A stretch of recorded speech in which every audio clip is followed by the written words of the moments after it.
Hey guys. Alright, so Yeah, I think I'm gonna do a couple of I gotta go to the county. videos here off from my Pinterest homesteading board.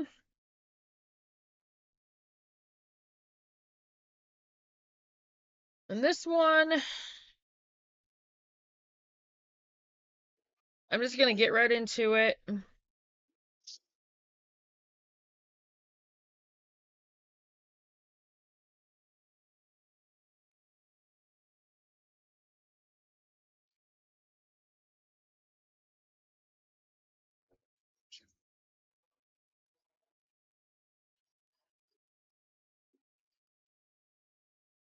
I don't know if this is exactly the one that I did before. I don't think it is.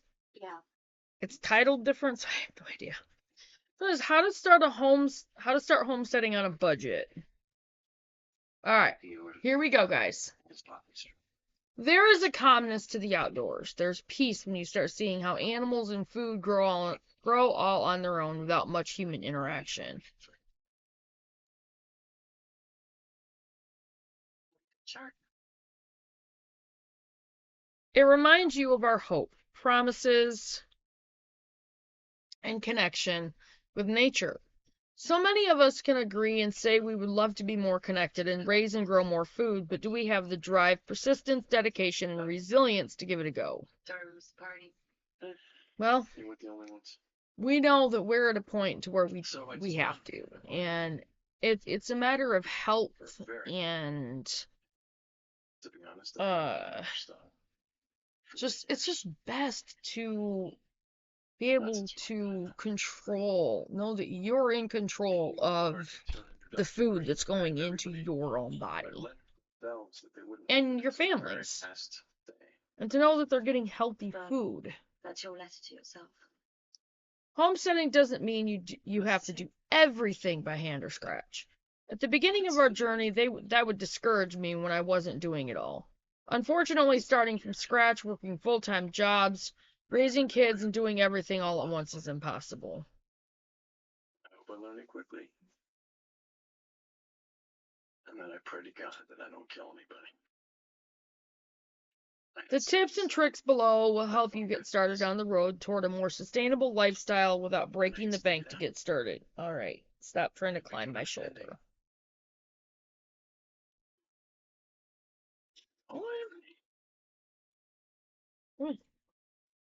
Get down there. Bear's inside my jacket.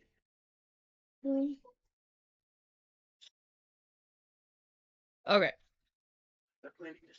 Here's how to start a homestead with no money. Or, as I said, on a budget. To get started, create a checklist of everything you'll need to do to get your homestead up and running. This may include fencing, planting crops, obtaining animals, and more. Contains everything for us. Then once you have a plan in place, research what homesteading laws exist in your state so you can be sure to stay compliant. Decide what you want to grow. You'll probably be surprised by just how much food is available in your neighborhood, even if it's in an urban area. Take a look at your yard. Do you have space to plant some edibles like tomatoes or zucchini? Is there room in your garden or patio for a few pots of herbs? Perhaps you could get your hands on some seedlings that already have roots and are ready to be transplanted into the soil. You can grab seed packets, usually in late winter or early spring, at Dollar Tree for 25 cents. Growing your own food is one of the best ways to start homesteading. I mean, gardening isn't always easy, but it's one of the easiest things to do to start homesteading, along with making certain things from scratch.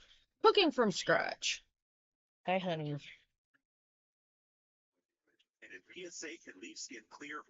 Our local library and cooperative extension started seed programs. You can get seeds for free, and if you have seeds to share, you can do that too. It's a great way to start growing anything. See, and that's one of the reasons why I want us, as Faith First Farm and Homestead, to be able to have enough excess growing to where we can put survival seed packages together of like a survival food bank for, Well, a family. I got my puke again. So, fruit trees are a great way to start your homestead. In just a year or two, you will have enough of a harvest for your family to eat, and then a few more years, more than enough for your family to eat. Fruit trees are expensive. It depends on where you go. Family farm and home, they're like $40, which is not bad. Especially when you go online and you can spend 60, 75, 80, or over $100 per tree. And then you have to wait for them to be sent in the mail. Meijer also sells fruit trees. I know not everybody has a Meijer near them. Walmart supercenters also sell fruit trees, you guys. Fruit trees are expensive, but there's a good chance your neighbors have one that would be willing to give you some new growth for free or very cheaply. I like to wait until the end of spring or fall to find fruit trees marked down. Never got a chance to get them.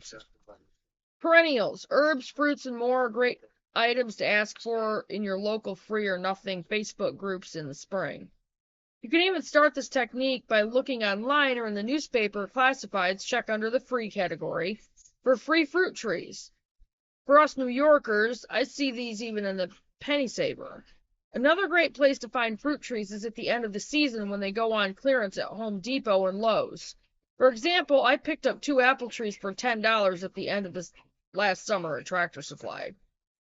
I typically see fruit trees marked down in New York at Tractor Supply and other local farm and country stores.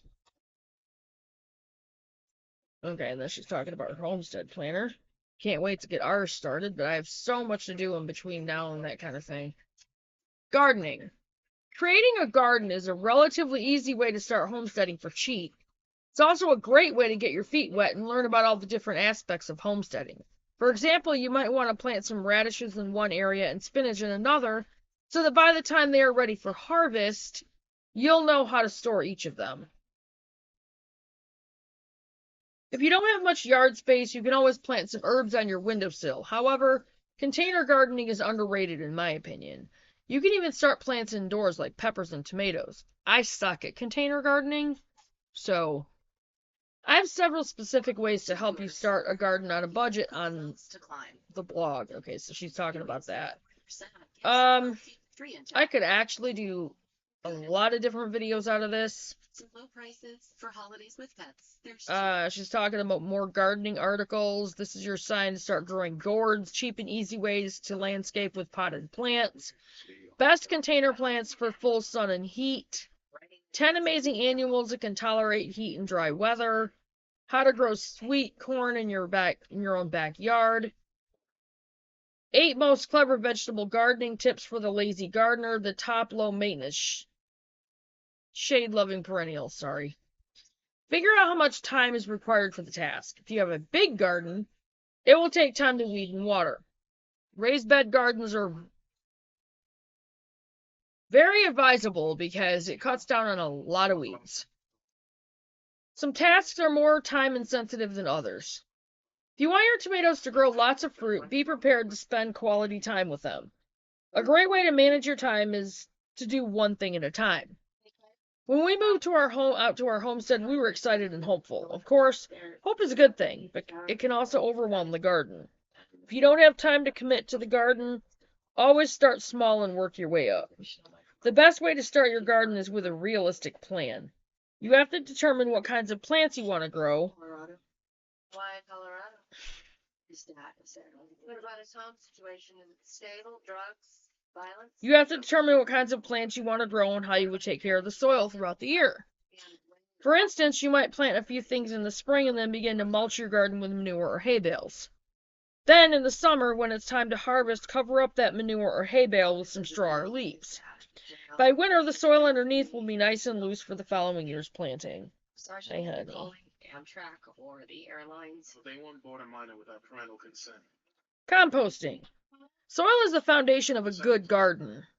To grow your food, you'll need to familiarize yourself with composting and soil management.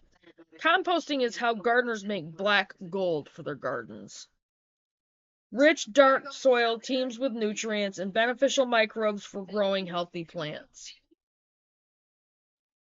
Starting a compost is a great way to reduce waste and use everything on your homestead. Before starting a compost, be sure you never use these things. Livestock. Raising livestock is a popular... Okay, that must be... Okay, that one, sorry, that one was the article that they have on composting, so sorry. Raising livestock is a popular homesteading activity, but requires some upfront money. Pigs are relatively cheap to buy. Smaller animals like quail or rabbits are also suitable for beginners because they don't need as much space and don't cost much to purchase. As a result, they can be the perfect entry into homesteading. Always start with 1 or 2 animals and figure out if you want to continue down that path. I started with 6 chickens in the city. When we moved out of the country, I bought a mini pig and raised him in the house for almost 2 years. Next, I got goats, and the whole hobby farm took off. You already have a hobby farm, getting started will be a lot easier because you'll already have some of the equipment required for livestock management. Even if you start small, livestock requires building a shelter and corral. The time needed to care for your animals will be the most labor-intensive part of homesteading. Start slow or go big. This is a decision that everyone who starts homesteading eventually has to make. How much time do you want to spend each day homesteading? Well, eventually I want that to be our complete livelihood, so that's our goal as Faith First Farm and Homestead. Sorry, guys. My cord was caught. Ow! Bear! Why must you? Why can't you sit down there? He's a good kitty. You know, you already snagged me earlier. Sit down there. Bear? Why? Why? Why? Sorry, you guys. Come here.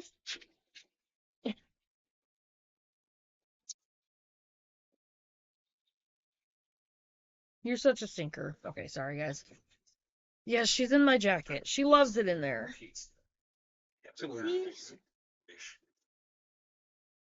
Can't really show her. She loves it in my jacket. She literally begs me to put her in here. Yeah. She's just spoiled. Really? You spoiled him.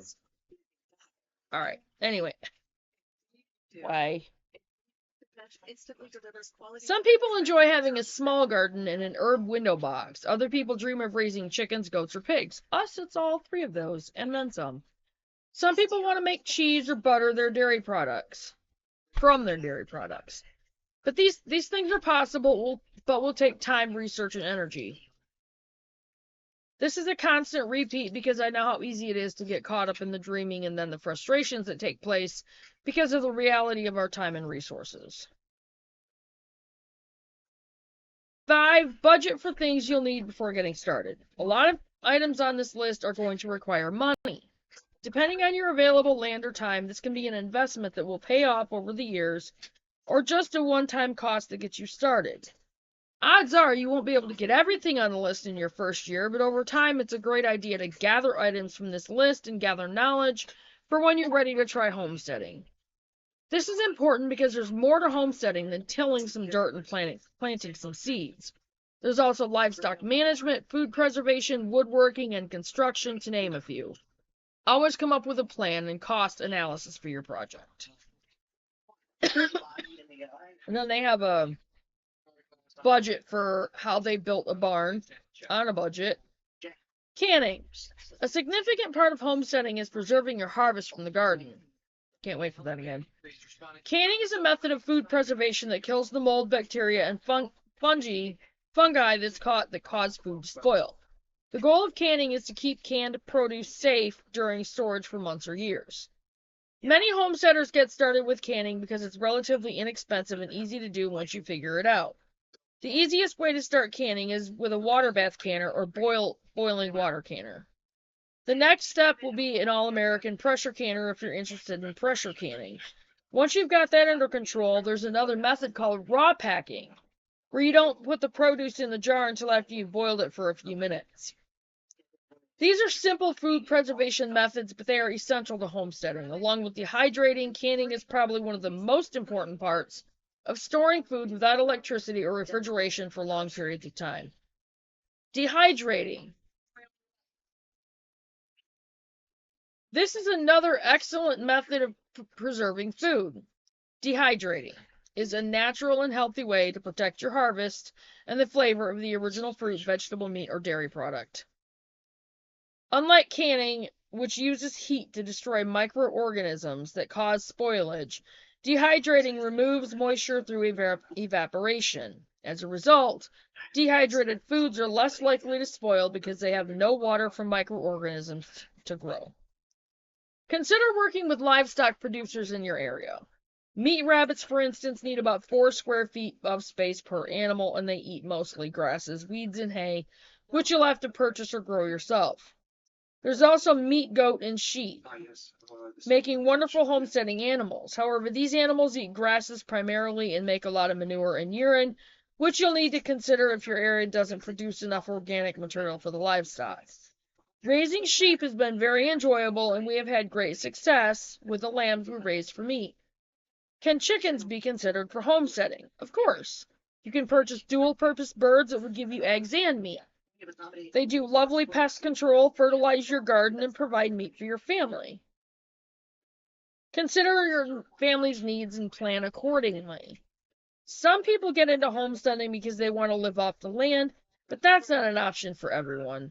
So it would be best to consider what you're trying to get out of this lifestyle before you jump headfirst into it. And yeah, I do know that, but I know it's also the healthiest plan. So I don't know if we're going to be able to get everything by the spring, but I'm going to kind of aim for at least half of what we're going for. So, for example, if you have children, you need to consider how they can help with homesteading.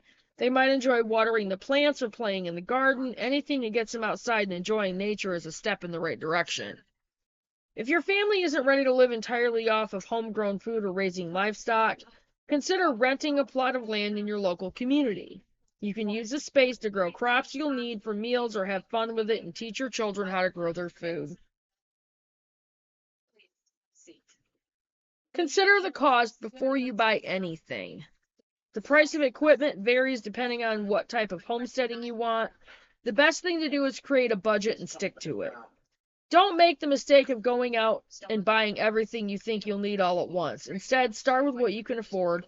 Take time setting up your garden or building that chicken coop, and add additional items over time. Always look for used items everywhere before you make brand new purchases. Consider getting help from family and friends. One of the most incredible things about homesteading is that it offers a way for families and friends to come together and enjoy each other's company while working towards a common goal. By having others around, you'll be able to share the workload and learn from one another. Start slow, get your toes wet, and then keep moving forward. This is a great way to spend time with your family while learning to be self-sufficient.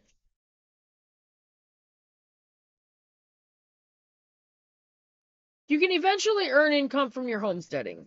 One of the best reasons to start homesteading is to earn money for your efforts, and that's our goal.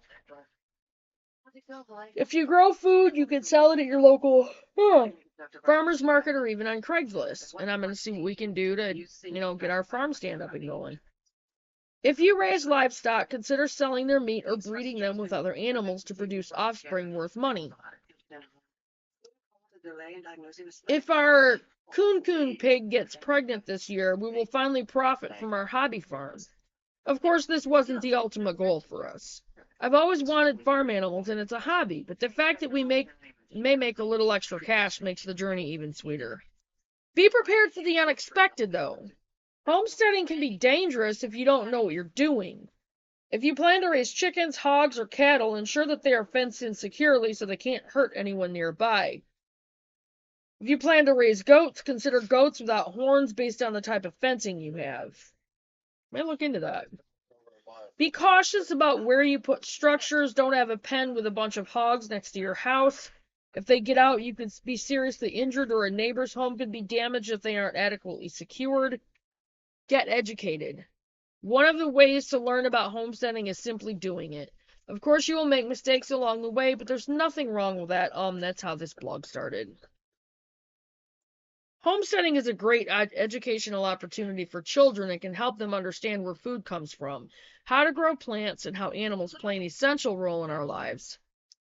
Read as much as you can about homesteading and take your time learning the ins and outs of the lifestyle. Take it slowly. Consider getting to know someone who has been doing it for a while. You will learn so much about homesteading just by spending time in their presence.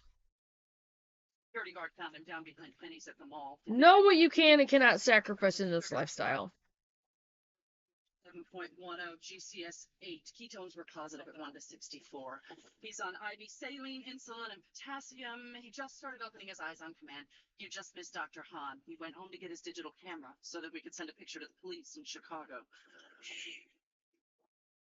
No, it wasn't him. Right. Thanks. Know what you can and cannot sacrifice in this lifestyle. Homesteading will require some sacrifices. However, you don't have to give up your house or car to succeed. If you can do more of the work yourself, there's no reason why you can't continue working towards your dream job while homesteading on the side. Get organized. I'm working towards that. You'll need to get organized if you are serious about becoming a homesteader. This is the only way that you will be able to set goals and work towards achieving them each day. It's better to do something small than nothing at all. Start small if that's possible for your situation. For example, if you live in the city or have a considerable yard, there are ways that you can start today. For example, growing tomatoes and carrots doesn't always take a ton of land.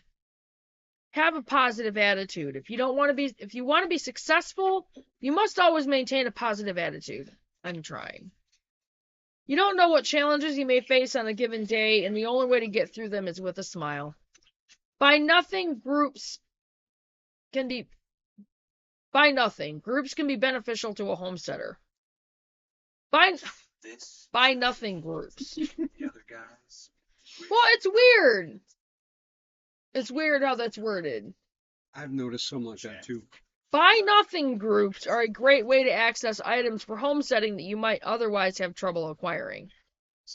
That's just weird. The title is weird, and it's weird how they worded it. You'll be surprised how many people are willing to give away freebies on this site. Okay. You can also list things you need. If someone has them, they can contact you to arrange a pickup. Have a plan B for the unexpected.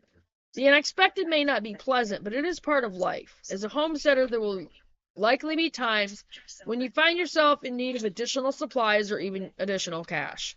Having a plan B is essential to make sure you're prepared. We have an emergency fund that my husband keeps hidden away in case of cash flow problems with the business. If I need cash, I know where to go without asking him for it or worrying about how he's doing at work. Sometimes your homesteading efforts will fail, and it is better to be prepared. Be prepared to reevaluate your approach if it doesn't work out. When you start homesteading, don't be afraid to try something new if your first attempt doesn't work out. You will eventually learn what works best for you, which may mean trying something different. Study the weather report before harvesting crops. When harvesting crops, you must know what to expect from the weather. You need to know if there is a chance of rain or other significant weather issues that may interfere with your harvest. Most areas have a good website where you can access the weather report and see what to expect. Make time for yourself and your family. As a homesteader, there is a lot of work that needs to be completed to achieve success. Make sure you set aside time for yourself and your family by blocking out specific days when nobody has chores or responsibilities other than to relax. You've got this. It may be a little scary at first, but the sense of accomplishment you will feel when it all comes together is worth every penny spent and hour put into it. Keep an open mind to new things that are unfamiliar or seem daunting. There are tons of resources for just about any question you can think up if you research ahead of time. Finally, don't forget to savor each moment as they come. Enjoy the process while looking forward to what's next. And don't worry, we'll help guide you along the way with our blog posts and other content on homesteading. Stay tuned for more helpful information coming soon. Okay, and that was on this. But yes, that's why I'm here, is putting out all this information, helpful information, these informational videos to help you guys learn and, just keep growing in knowledge and that kind of thing and being able to put it in practice. So, all right, so that is all for homesteading on a budget, or how to start homesteading on a budget. Anyway, and I'm going to go ahead and get off from here. I'll get this up there, and I've got to dive into cleaning. My sister's going to be home tomorrow, but she's not going to come out until Saturday. So we have a lot to do, and I spent most of the morning making pancakes, so I can't really complain about that, but I'm happy because I found my pumpkin cookbook. I actually thought it was lost, but I actually found it. I was really happy about that. Is that what you were looking for? Yes. Anyway, that's what I made, is pumpkin pancakes this morning, and I put chocolate chips in them. They were really good. I had too many of them. I always do that. Anyway, I'm going to get off from here, and I'll get this up there, and I will see you guys in the next video. Not sure when that's going to be. Maybe tomorrow. Probably tomorrow, or maybe later tonight. I don't know. I might do one out of the trailer. So, anyway, I will get off from here, and I will see you guys in the next video. Remember to do your research, you guys. Always, always, always, always, always, always, always, always research. If you're not into homesteading, if you're thinking about getting into it, or if you're a beginning homesteader, any part of it, any animal that you might be considering raising on your homestead, buying land for a homestead, whatever you're considering, building a barn, chicken coop, whatever, anything, a shed, I don't care what it is, fencing, always, always, always, always, always do your research. There's a ton of information out there. So, just do your research, you guys, and make sure you check your subscriptions, and make sure you're still subscribed, because YouTube will unsubscribe people. And just make sure you click on that notification bell and click on all so you get all the notifications, and I will see you guys in the next video. Bye, guys.